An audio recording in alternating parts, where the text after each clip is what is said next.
How to use Gamestop gift card online. Hey everybody, welcome back to our channel. In today's video I will guide you through the steps on how you can use your Gamestop gift card online, so make sure to watch the video till the end. In order to use your Gamestop gift card online, all you have to do is actually open up your browser. Once you open your browser, just go to gamestop.com and then make sure that you are signed into your account.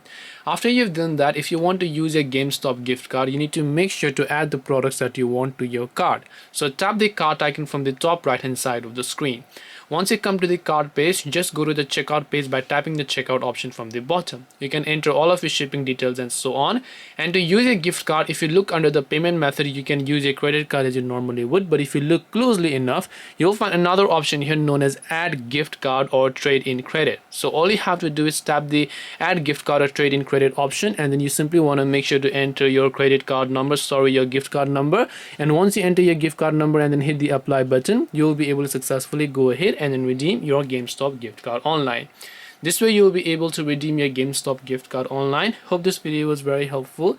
If you have any questions, feel free to leave them down. Thank you for watching and see you in the next video.